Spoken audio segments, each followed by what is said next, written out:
The Falklands War 1982. Revenge is sweet. It's 25th of May 1982, and two pairs of Argentinian jets roar low over the Falkland Islands on their way to what could be a one-way mission.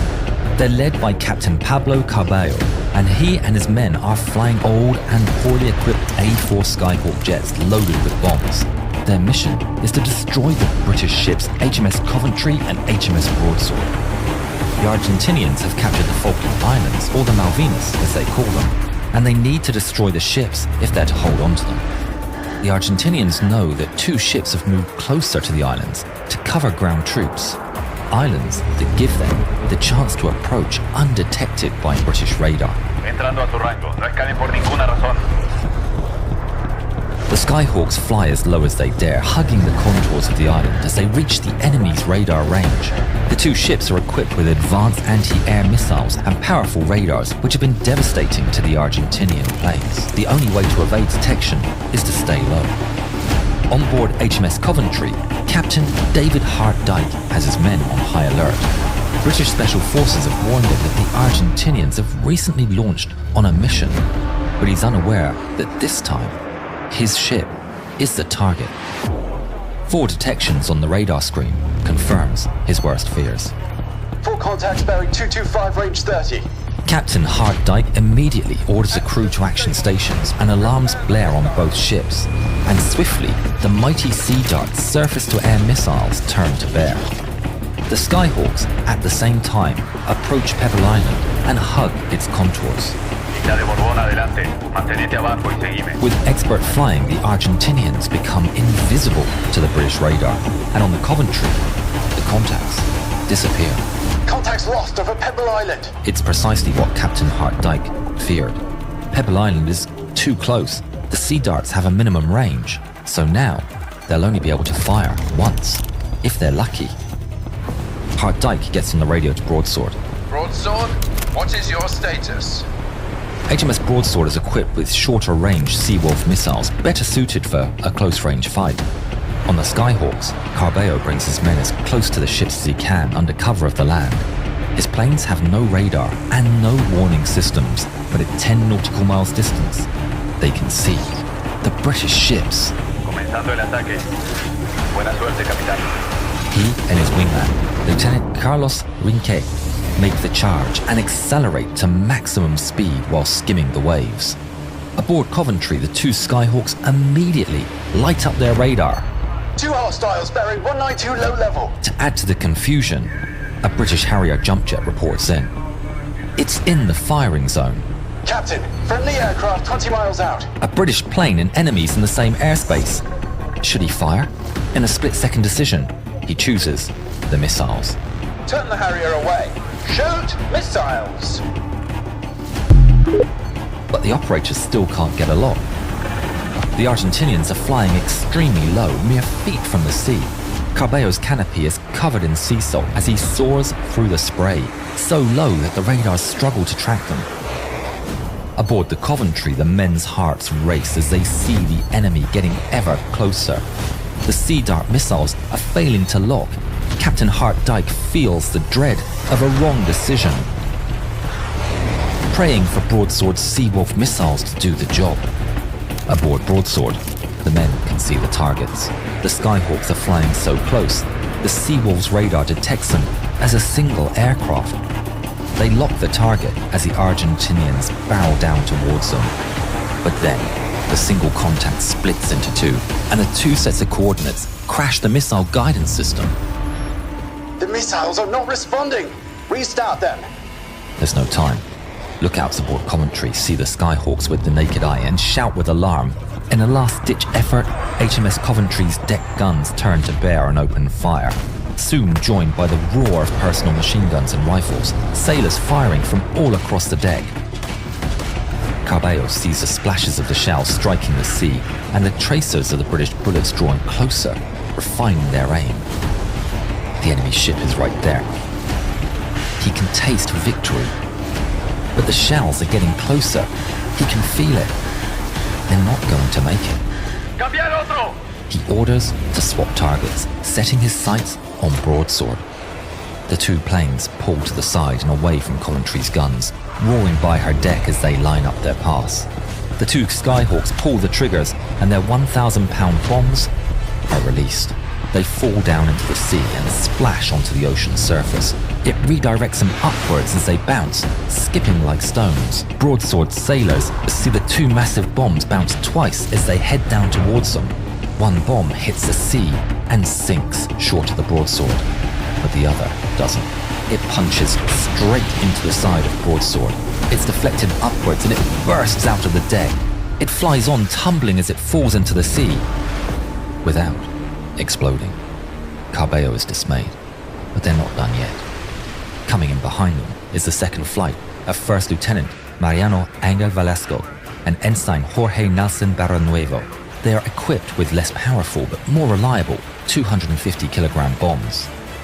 Aboard the British ship, they now see all four contacts on the radar, and Captain Hartdyke orders an immediate turn to starboard to allow the missiles to fire at all contacts. Coventry's missile operators get a lock on Velasco, and the Sea Darts turn directly towards them. Shoot! There's a bright flash on Coventry's deck, and the missile rockets out in a plume of smoke.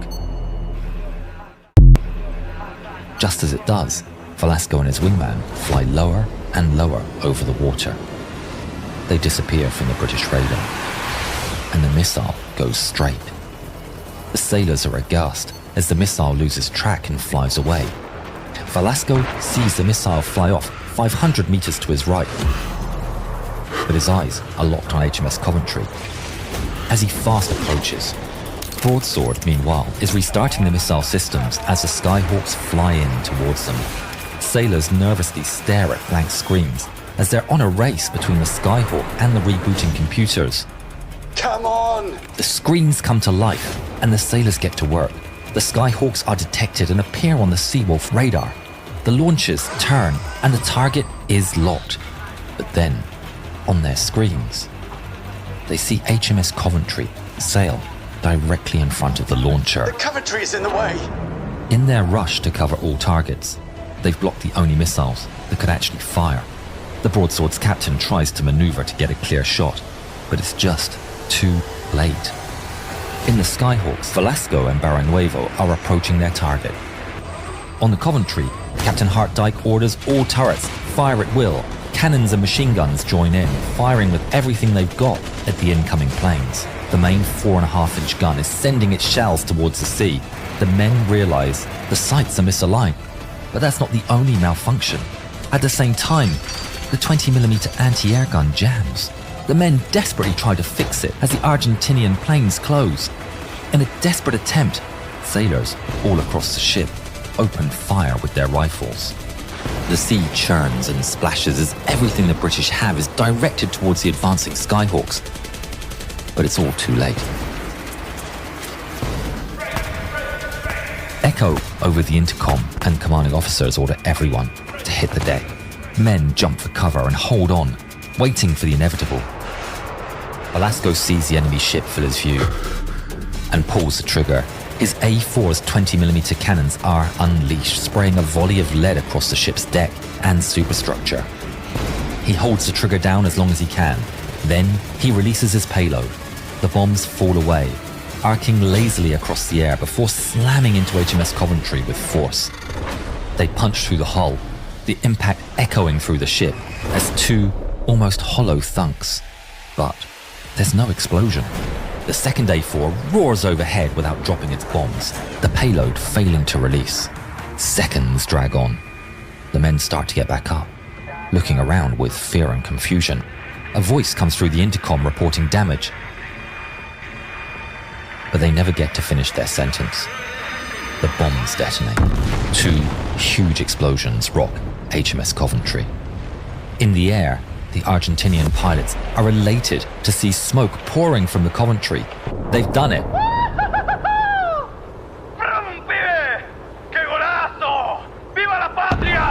One explosion right under the bridge breaks a massive hole in the side of the ship and destroys the computer room. The fire moves up through corridors and blasts through the operations room, where all the operators and Captain Hartdyke were working. The second one explodes in the forward engine room, starting a massive fire and taking out electrical and propulsion power from the ship. Captain Hart Dyke comes back to his senses. He's surrounded by smoke and destruction. Screams fill the air. He tries to see who's making them, but they appear to come from everywhere and nowhere at the same time. He staggers to his feet and realizes the ship is listing. He attempts to use his intercom, but is completely dead. It's no use. He needs to get out. Captain Hart Dyke slowly works his way through the smoke and corridors as he listens to the ship groaning and cracking underneath him. He manages, somehow, to find an exit and emerges into the cool air of the South Atlantic. Now on deck, he's filled with concern for his men, but instead of chaos, he's met by an extremely professional evacuation. His team of sailors practice this and are now springing into action. Men rescue their fellow sailors from the smoke-filled cabins and provide medical attention on deck as others prepare the survival rafts and help more sailors put on their survival gear.